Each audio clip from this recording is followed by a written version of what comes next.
Yeah. Why is there new money? Why is there new money coming into roofing? Everybody needs a new roof. There's always turnover. It's great profit margins. It's quick cash flow. So it's a great business to be in. What Mhm. are they looking for to start the nucleus of the snowball, so to speak? Yeah, they need well-established companies. They need to have systems and processes in place. They need to have general managers. They need, sales managers. They need in-house staff. Everything has to be in place. Hey, how's it going? It's Tim Brown, and this is the Hook Better Leads podcast. And today I have Ty Meredith of MHI Home Improvements and/or Vertex Service Partners now. And we're talking about private equity and roofing. We're going to give you the top five categories, five or so categories of different private equity companies coming into roofing. Ty, would you mind giving us just a little bit of about you and your background before we get started? Yeah, sure. I own a roofing company in Pittsburgh, Pennsylvania, Morgantown, West Virginia, and then we expanded into Fort Myers, Florida. And I started the company, well, I bought the company from my uncle in 2012. And it was just a small little company. He did like $500,000 in revenue each year. And then we grew it over the last 12 years here and had fun doing it. Brought on some good, just some good people in the company. A lot of people know John Brose. He was my right-hand man and then became my partner in the business. And then about, a year and a half ago when all this craze started, maybe 2 years ago, we started looking into things in the private equity world. At first, it wasn't of interest to us. Then once we dug in a little bit more, it was. There's lots of different options out there. Not lots, there's a handful of options out there. And when we started digging into it, the options we were finding weren't for us. So we kind of took a step back and didn't go that route and stopped for about 6 months. And then something presented itself, a new opportunity presented itself. So we really dove into it to find out more. And that led to an acquisition of our company back in January. We were purchased by Vertex, which is backed by Alpine. And it's been the best thing for us, best thing that could happen for our employees and for John and for myself. And every day it just gets better and better at the things that they're doing and improving. And it's just been exciting. So Where is this money from behind Vertex? Where is this coming from? yeah, so Alpine Investors is the company backing us. So they have a $4.5 billion fund. It's one of the largest out there. So we have a lot of opportunity to get after and go after quality companies and grow something special. Do you And know it's been where the money, is it just a bunch of rich guys got together and made this? I'm just trying to understand where money comes from in Yeah, this these particular private private equity equity. firms, they have investors that come in and add to the portfolio. Alpine, one of their original investments was HVAC. Like a lot of these guys, Mhm. they got into it several years ago. That they grew a huge HVAC company and then sold it once it got to almost 3 billion. And they regretted that decision from day one and said we're never going to do that again. So they started a new HVAC platform back in 2018, and since then they grew that to 2.8 billion in revenue with that HVAC, and they Uh, plan on never selling that, just growing that as large as possible. So that's some of their portfolio. I'm going to do my best to summarize what we're about to talk about, just for those who don't watch the whole thing. Yeah. We're going to talk about, it's really about four, maybe five categories that we're looking at today. And we're going to try to break out different types of private equity companies just so you can make a better decision. I think a lot of people, for right or wrong, Ty, they ask me sometimes, like, what do you think of this one? What do you think of that? I'm like, I don't know, man. I don't have enough money to even think about that. Right. But I have been picking a lot of people's brains. It seems like, and you and I talked about this, there's new money. So new PA looking for a platform. That's becoming less and less, it feels like, because a lot of them already found their guy. Right. Two, an add-on to the platform. That seems the most common right now. People are trying to grab additional companies, not the platform company. Now you're the add-on. Mhm. Three, long-term approach. Never plan on selling, which I know that's what you guys are. And then I'm going to kind of put number four. I know this might blend with some of the other ones, but some chips off the table approach. So let's say they take 45, 51% or something like that. And then We're also going to talk a little bit about like maybe consolidated local market strategies. Like if they're taking 3 or 5 companies in the same area to try to get market domination. And I've seen a few of those as well. But let's get into this first one. Yeah. Why is there new money? Why is there new money coming into roofing? So they see it. A lot of these companies have been in the other spaces that were hot for a while, especially, everybody knows HVAC was hot for a time. So they've done that, and now they're looking to expand into the roofing space because we know it's a great space. There's everybody needs a new roof. There's always turnover. It's great profit margins. It's quick cash flow. So it's a great business to be in. So they're looking at those opportunities and wanting to grow platforms because of it. Are some of these private equity companies now seeing the reasons why it's not a great industry sometimes? I'm not sure. I don't know of any personally, but I'm sure there's some out there that have started and realized maybe they hitched their wagon to somebody who wasn't the right fit, and maybe it didn't go well. I'm sure there's opportunities I'm sure there's investments out there like that haven't gone well. But there's a dozen or so of really good platforms, really good private equity firms out there that are getting it right and growing nice companies. All right. So the new money entering, the new PE looking for a platform, that 3 to 5 year flip approach. What are they looking for in the platform company? So that's the number one category we have here. What are they looking for to start the nucleus of the snowball, so to speak? Yeah, they need well-established companies. They need to have systems and processes in place.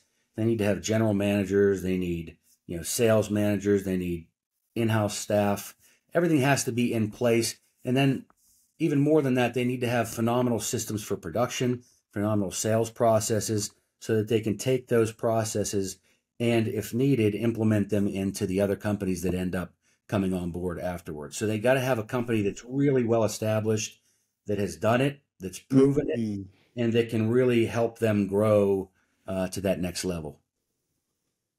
So it's almost like the franchise example, the franchise model. I guess that's a different thing, right? The idea of a franchise. That could be our 5th category, franchises, because that's a totally different thing, right? Yeah, totally different. Yep. But if you have that company that is the example for everyone else in your portfolio, because you get a really great business, you're like, oh, these guys have this amount of percentage of profit. Like, we just take their model and apply it across these other companies. They want a company that is the example.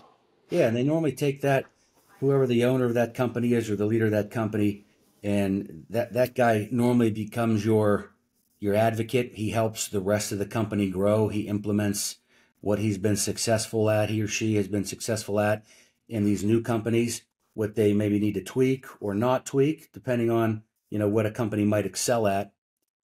So that's the first option. You become the platform. Within that, though, you got to be prepared. It's a lot of work. Like, you are the person that's gonna help them to grow this entire private equity. To get to that 300 to 500 million in revenue. You have that on your shoulders to help them grow, because they know nothing about roofing. They've done their research, but you are the advocate. You know about roofing. You've grown a beautiful company, and now they're looking to lean on you and help with the money side of things to help grow it. It's always an interesting thing to me as I've seen these companies kind of entering the market, how little some of them know about roofing before throwing hundreds of thousands or hundreds of millions of dollars into the business. It's a little scary.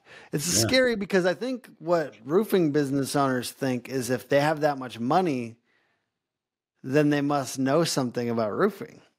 But if they made money elsewhere, or they got investors elsewhere. And also, I always just like to clear this up. Why do people put money into private equity? They have money sitting around and they have to get it working for them as soon as possible. Otherwise, it gets taxed. So they actually have incentives to get this off of their plate.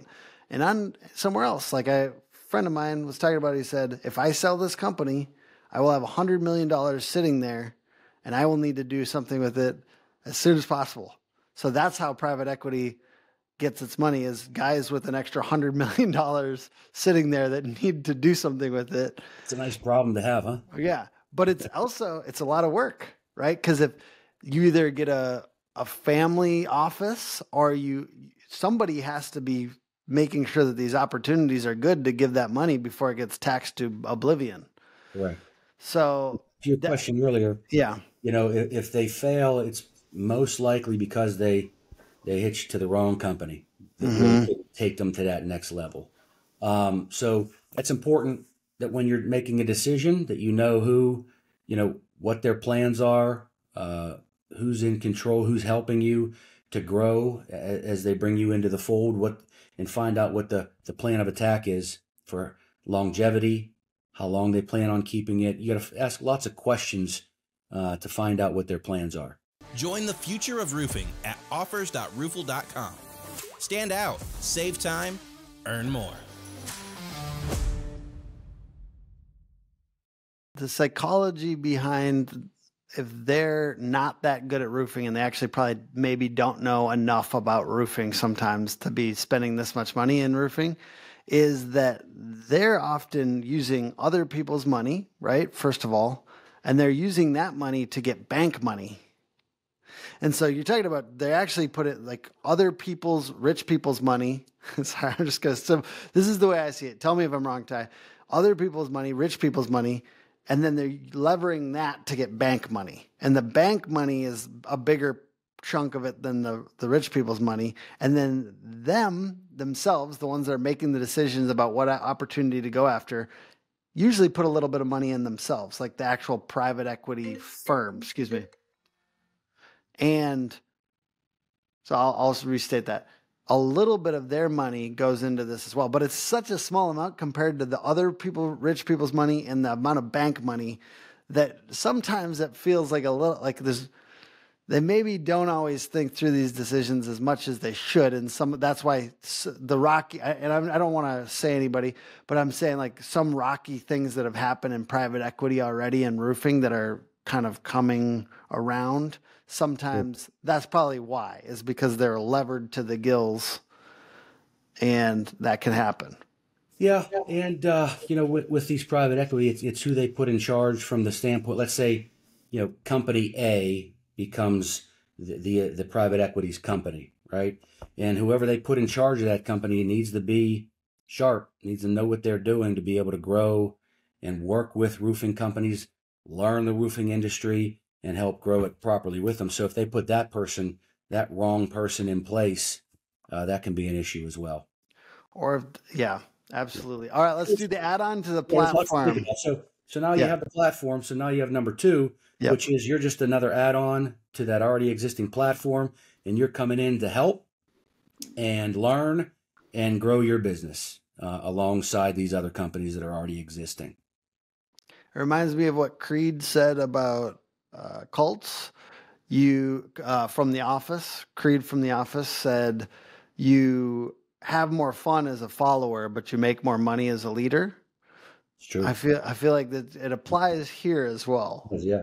If you add on to the platform, you might have a little bit more fun because you're kind of getting mentored and you're getting all these systems and processes. It might be scary to have to comply to some of these new processes, but to get pretty significant money, we're talking usually like, what is the range of these purchases that are the most common right now of roofing companies? Well, there's no doubt about it that if you're number one, you have more negotiating power. You're going to get a larger multiple than somebody that's an add-on. It's all over the place in the industry. I don't know the exact numbers. I know some of the offers that were made to me, but you're definitely you have more vested. You have more of an opportunity for larger dollars if you are the platform company. That's all I'll say there. So, and it's multiples, right? Like, and I just to kind of do some of the basics here in this conversation. I'm sure a lot of people watching this have already watched some other content about private equity, but we're talking 5x multiple. We're talking 7. Where is it sitting for add-ons to the platform? Yeah. I don't want to speak out of turn because all companies are different, but you're seeing it anywhere from 3 to 7. Okay. I would say would be safe to say, Okay. depending on the size of your company, depending on what you bring to the table, depending on, there's lots of different factors. Would you say that's going up or down? I think it seems like we're reaching a little bit of a fever pitch. Would it be coming down in the next few years? Like if you didn't make a decision to do this and you had the opportunity to, would you assume that the multiple might go down? This is just my personal take. I don't know what these companies are thinking. I think it will go down. I think it's going to be very, very hot for the next 18 to 24 months. And then at that point, there's only so many 10 million plus companies. And then they're going to start buying smaller companies to add into the fold. Or they won't. They'll stop buying companies and just grow what they currently have. So in these first two options, most of these companies, it's a little bit more of a short-sighted approach. There's a 3 to 5 year approach to grow their platforms into a $300 to $500 million company and then flip it and sell it again. So it's more of a short-sighted approach than to the option that we took. And there is danger and fear around that sometimes with business owners who don't want it to be squandered because there's a risk there if let's say they're not only selling it now, but if they had some vested interest in the long-term thing, the second bite of the apple, as some guys say, right? The second bite of the apple, there's a little bit of fear around there that the first bite of the apple is right when you get chips off the table from the private equity firm. And then the second bite of the apple, it's usually sold to the business owners as a bigger bite that might come later from a bigger firm or whatever fund buying them. And there's a fear that they won't get what they're being kind of promised by these private equity firms who have big eyes around what's possible, and they're kind of selling the dream a little bit. Sure. And then also that maybe their company it's a lot of times it's pride, my logo on my quarter zip and I want this thing to do okay. I want this thing to win and to not mess with my customers. So there's fear around that, I think. Mm-hmm. So with both of those options, the majority of the time, you as the owner you stay in the company and you're there until you sell again. So you've sold your company to them and now you have, let's say you've reinvested some of your monies that you were paid back into the company and you stay for that 3 to 5 year period until they were to sell again. So to get that second piece of the pie, everything that I was told from these companies that I'm referring to, they talk about getting another 3 to 5x on your money that you roll back. So let's say you roll back $1 million. They're saying we can turn that into 3 to 5 million on the back end. Those are some of the numbers that were told to us early on. I don't know if that's changed. It's been a little while since we talked to those types of companies. But that was the original conversation. That may have changed. Who knows? My fear I had several fears with those type of companies. One was, just like you said, it's my brand. It's MHI, Meredith Home Improvements, which is my last name. It's my brand, my family, my friends, everybody worked for me. So because it was a short-sighted approach, it turned us off a little bit because, hey, I sold my company and guess what? In 3 years, they might sell it again. So you're on your own kind of approach. I didn't want to tell my cousins that and my uncles that and my friends, I'm in good shape. I'm going to retire, but you're on your own that was the feeling I had. Yeah. Maybe it's different, but that's the feeling that I had when talking with them. I could be wrong. No doubt about it. And I mean, so I've been paying a lot of attention to HVAC because we're also moving into HVAC now as a company. And you kind of see a little bit more of the landscape littered with bones from some of the private equity stuff that went wrong. Yeah. So it's kind of like you have to choose trusted advisors and people that can actually talk to you through this stuff. It's scary. It's very scary because there is actually times where it goes pretty wrong. because it's short-sighted, they're consumed, not consumed, they're determined for bottom line EBITDA while growing to a degree. So it's all about bottom line and growing your EBITDA. Well, how you do that? They call it Bloody Monday. You cut people, you slice and dice. We don't need this person. We don't need that person. How can we cut here? How can we save there? Again, that scared me, that approach, because it's going to happen. You have to make your company more efficient. So because it's short-sighted, you can't, how do you grow for the future? How do you invest in your company when it is a short-term, hey, bottom line, bottom line, bottom line? So, we went a different route. We went with a long-term approach company. So let's say this is the third category, the long-term approach. Mm-hmm. And what are you guys doing to make it different? It's been phenomenal. So, because we never plan on selling, because they sold before, they sold that HVAC company before and regretted it. They said they'd never do that again. Now they're building a monstrosity in a new HVAC platform, Apex, which a lot of people know. And they never plan on selling this. They want to grow this to the biggest, largest roofing company that there ever was, multi-billions in revenue. And so what that does is now you can grow with a long-term approach. So you grow with longevity in view as opposed to just bottom line EBITDA in view for a short period of time.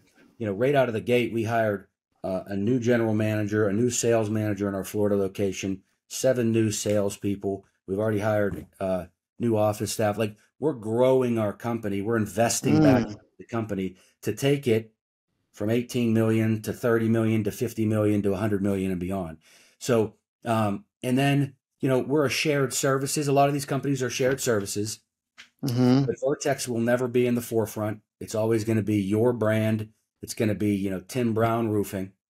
And Vertex is a shared services. So, Tim, you're phenomenal at marketing, but maybe you're lacking in sales process. So we come in and say, hey, we have a phenomenal sales processes. Let's implement this sales process to take you to the next level. Help sell all these leads you're bringing in.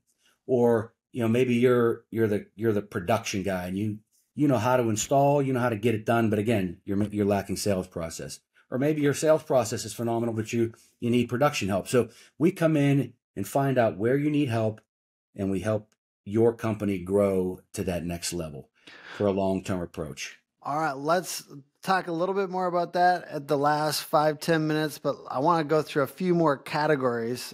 Okay. I'm going to call the fourth type of private equity companies a some chips off the table approach. So some people are coming in and you're getting, let's say, you're giving up 30 or 51% or something like that of your company. You're getting it's almost like a partner approach. So that could be one. I'm not going to go crazy into that. Some of these other things I might cover might be more like subcategories within some of the ones we already talked about. So we also talk about the consolidated local market approach. So let's say somebody's mentoring other people in their market. Let's say they have the same CRM, the same sales structure, the same distributor. There's efficiencies there by just combining the mothership. So let's call that the consolidated local market approach. So those are I'm going to go with those as the 5. New money, add on to platform, long-term approach, never planning on selling, which is what Vertex is. 4, some chips off the table approach. And then 5, the consolidated local market approach. And then I see some other kind of sub things. We got the combiners versus the keep your brand. That's a very common thing. And it's almost like a thesis because no one knows I'm sure we'll see over the next 5 years what the best choice was. But the people trying to combine all the brands into one because they had a logo that they wanted to promote throughout the country, or just keep your local brand. And I see variations of that too, where it's like this company by, and they have the sub brand underneath. So that's a different category too. And I guess what other kind of sub categories are there within all this? Like, what Well, the else only is other one there? that I can think of is there's, franchise models. Yeah. You see some of those franchise models out there. And I that don't, one's essentially you pay a licensing fee or like a franchising fee or whatever to the hub. They give you their processes, but they don't own your company. You're just paying in a franchise model. And then it's weird because I've also seen people try to get out of those because they're like, no, we're good. We don't need your logo and your correct. whatever. And so they try to get out. But a lot of times, yeah, it's just you're getting a bunch of collateral and key things from them for a monthly or yearly like franchising fee. Seems like. Yeah, so those latter ones that you discussed, I don't know a lot about them. Yeah. I've seen some that come in and buy portions of the company, or start talking about that at least, and then they come in and try to help efficiencies to get it to a point to then sell to somebody else. I've seen a couple of those out there. Those weren't of interest to us, so I didn't really put a lot of time into them. And then the consolidated approach, there's a few of them out there that have grown to a couple $100 million companies by buying smaller guys in town and changing the name to a bigger brand name that's got a bigger name and bigger influence, and gobbling up some of those smaller companies. This is a subscription to knowledge, the most in-depth knowledge that you can find in our industry. We're spending the money to make sure that our production value is so high that you'll actually absorb the information and feel like you're getting something premium at the Building Experts Institute. Feels like the most common thing right now is just to let people keep their brand though, or at least like anyone who's of over 10, 20 million, they like, it feels like they're more and more of these PE companies are letting them keep their thing within it. But it probably won't be the case once they start gobbling up the smaller and smaller companies. The smaller ones, they're not going to be like, all right, keep, Jim Jones Roofing or whatever. Things are going to change. I don't know how quickly they're going to change because, as we said before, there's only X amount of companies of size that everybody's trying to go after right now. Yeah. So if you're a company of 10 million plus, like you're sought after in the industry. Everybody's trying to call you. Yeah. Everybody's trying to get a hold of you. So just understand what you're getting yourself into. Understand, what the options are, so that you can make a good decision for your family, your future, whatever you want to do. I personally, I took the out, because John and I were both working for the company. John stayed, and I did not. So I am no longer with MHI in any form anymore. It's been 6 months, and now I'm just helping because I see the potential. I see what it's done for my company. Now I'm helping, Vertex with acquisitions to find the right people. Here's a staggering stat: we've met with over 1,800 companies since inception, and we've turned away 1,775 of them. So we're looking for the right companies with the right culture and the right fit because we're in this together for a long period of time. Can you give me a few of the companies that maybe somebody might recognize in the roofing industry that you guys have acquired or made part of this platform, and why were they a good fit? For instance, maybe just like two. Sure. Yeah, like a lot of people know Eustis Roofing down in Florida. They have a phenomenal production process. They have all in-house crews, which is almost unheard of in the industry. They had massive advantage right now in Florida. It seems like some people are struggling. Yeah, it's been good for them. They're growing leaps and bounds, and Jason's just phenomenal, and his team down there are just great to work with. Another one that people know is Monarch Roofing. Monarch was just the right fit for us. They had the right culture and, room for growth, and just, they're just great guys as well. Martin and Mark over there. So by the way, both of those companies, I love both of those companies. Like, Eustis isn't a client of ours, but God, I love that guy. Yeah, he's cool. Jason is awesome. Laid back, normal, just a good fit. We've met with a lot of companies, and sometimes you just know it's just not a good fit. Just, a butting of heads. If it starts early, it's never going to stop. And just the where we wanted to go with the company and where they wanted to go with their company and their futures just was a fit. What's nice is for those first couple options, normally you have to stay the duration, 3 years, 5 years. We're a little different because it's a long-term approach. If you're that person out there that's 60 years old and you're like, hey, I'm done, I don't want to do this anymore, then that's an option available to you with our company. But if you want to stay on board, then you stay on board. If you want to stay 3 years, you stay 3 years. If you want to stay the duration, you stay the duration. But if you went out tomorrow like I did, then that's an option as well. It feels like, well, in your guys' case, you had 2 operators, but is it the case that if you stay on, you usually get a better deal?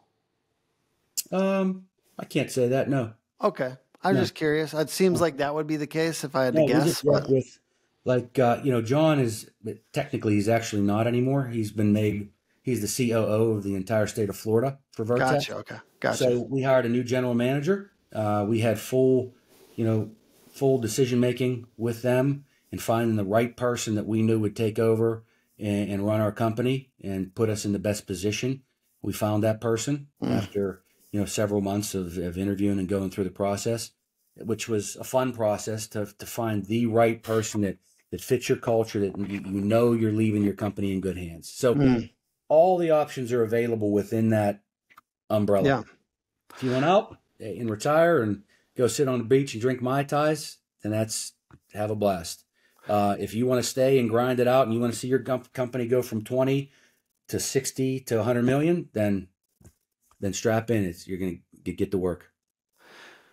All right. Well, you're kind of talking to me about the risk of everyone's trying to do the flip in 3 to 5 years, and there's not really going to be the buyers available that everyone likes to think. How many of these private equity companies are there out there right now? Like, if you had to guess, are we talking 100 right now vying for roofing, or what is going on? Where are we at? I think there's probably 12 to 15 key players that have built some companies and that are growing. Those are your main. I'm sure there's outside outliers that are out there, but 12 to 15 of your major companies. That the problem is, you grow that to a $500 million company. There's only a handful of companies on the flip side that can afford to buy that company.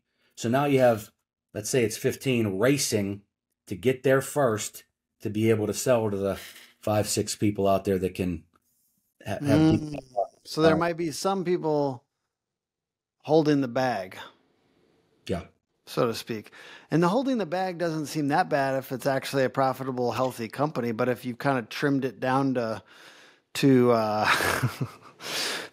like skinny, because you're kind of like building up the profit, then you're going to have to kind of do some soul searching at that 5-year mark to see, hey, how could we make this a little bit more sustainable? Right. And keep it rolling until we get that buyer in place. And you guys are planning on keeping it, and keeping people around that want to be around. Like, I don't know what I would do after I sold my company. Not that I'm in the mix here, but I don't know what to do with my life.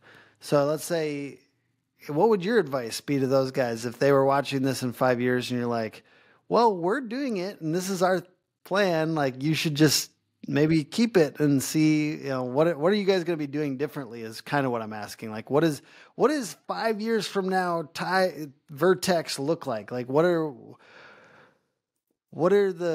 our keys to being long-term sustainable? Our goal by 2030 is to be a $5 billion company, and we're going to be in every major MSA. And at that point, then it's kind of, not looking for add-ons anymore, just growing each company in their respective market to the biggest, best, largest company in the area, and taking those brands, and taking them all from their 20 to 30 to 40 million to 100 million in each of those markets is our long-term plan, And it's essentially don't trim them down, like watch out trimming down so far that you're cutting critical stuff. Like, I think that's like 3 years, making a company go up 3 years in a row is not that crazy hard, but 10 years, that's hard. Yeah. Yeah. When we look at a company, if let's say you're an $8 million company and you have phenomenal EBITDA, your EBITDA is $1.5 million. But you have no GM in place, you have no sales manager in place, you're doing it all as the owner, that's not as appealing to us as the companies that have those things in place. Because when you go, now all that goes, all those when you go on vacation, your company falls apart. So we're looking for well-established companies that want to grow with us. And, we have other phenomenal brands. We have, Victor's Roofing is a machine. It was a $60 million company, and they're just growing leaps and bounds. You have King Quality, who a lot of people know. Like we're getting good brands and growing them.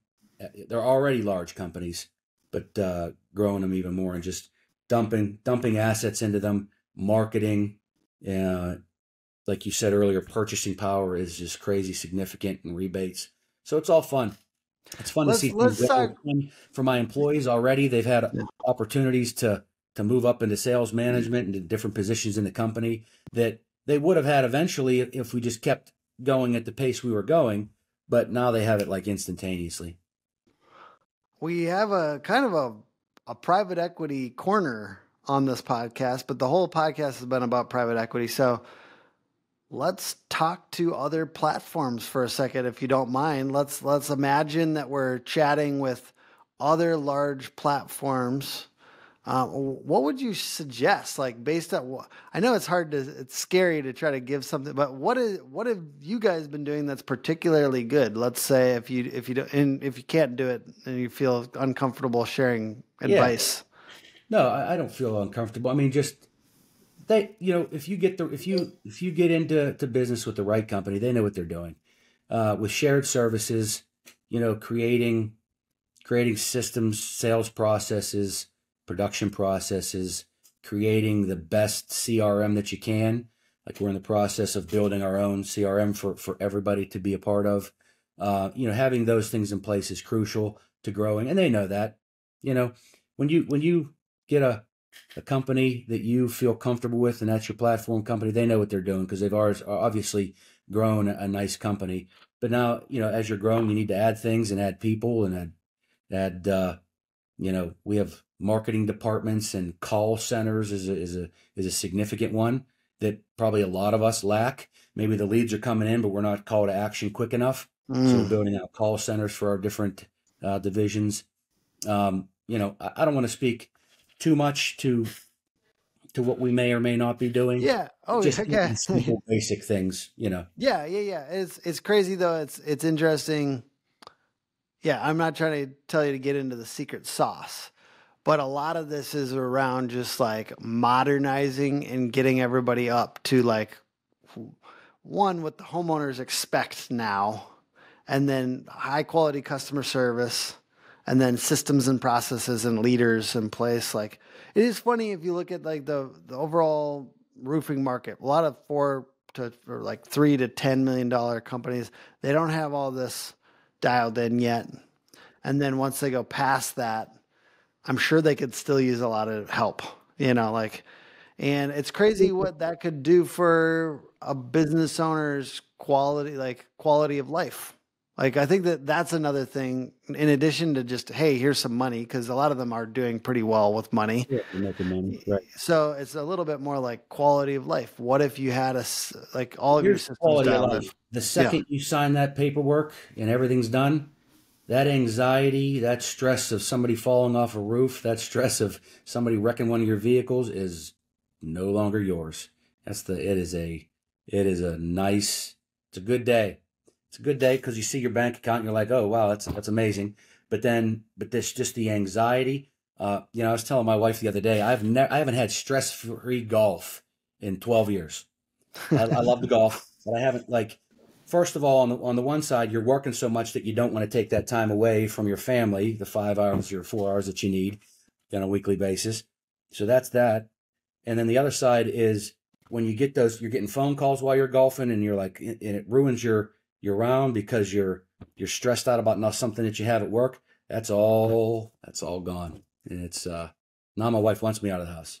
Within a couple weeks, she said to me, "I think you need to get a job." That's amazing. I love that. Well, respect and congratulations on that. And Hey, thank you everyone for watching and listening. Where can people go to get started with Vertex if they wanted to, Ty? Yeah. My email address is Ty at, it's called the McMichaelGroup.com. But you can call my cell phone.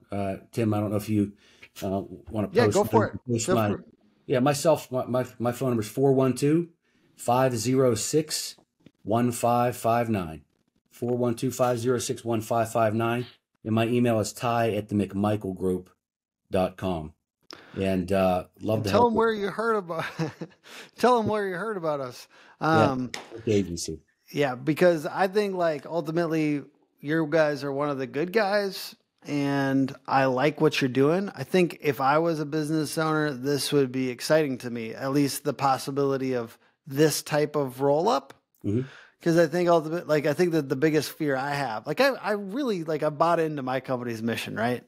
I really think we're trying to do something good, and it's scary to think I'm going to shove this off and it's somebody else's and that they could do crazy stuff with it. And I think just based on even the companies that you've acquired, it feels like you guys are probably trying to do it in a very healthy long-term way and that those people wanted to partner with you. Conversations with some roofers who right out of the gate were like, I'm not interested, but I'll give you 10 minutes. And that's all, it's all it takes to understand what we're doing, everything that's actually happening behind the scenes, what it means for you and your family and your future. Even if you're somebody who is ready to retire, but your son's in place or your daughter's in place to take over, perfect. We can help them grow something so special that they maybe couldn't have done on their own, or definitely not as fast. We plan on being $1 billion company by the end of next year. 1.25 is our goal. So we have some lofty goals, and we have the people in place in different regions to help you do things you maybe couldn't have done on your own. So it's nice to see. Awesome. Can you say the contact information one more time? Yeah. Ty Meredith is my name, and it's Ty, Ty at the McMichaelGroup.com. So I had to set up another company for this. And then my phone number is 412-506-1559. Call me anytime. And I'll just open it up for, I feel like it's just fun to have these conversations about private equity and the different types of things out there, the different types of private equity companies and philosophies. So this probably won't be my last conversation about private equity on this podcast. I would love if somebody else is watching this right now, probably deeply interested in it, and or you have some other kind of thing going on with private equity. I would love to talk with you, and I'd love to get other good guests on this next year. I think it's basically just a surging topic, something that's very important for us to as a small business owner, you get scared around these things. So the more information you have, the less scared you got to be. Yep. I'll tell you this. Our option isn't for everybody. Some of those other options might be best for you, but take the time to really look at all the options that are out there before you make your decision. And the podcast is put on by hookagency.com, Hook Agency all over social media.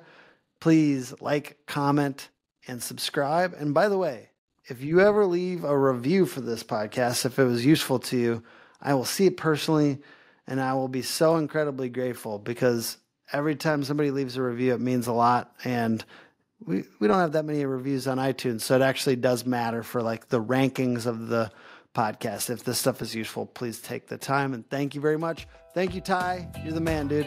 Buddy. Talk to you soon. Yes, sir.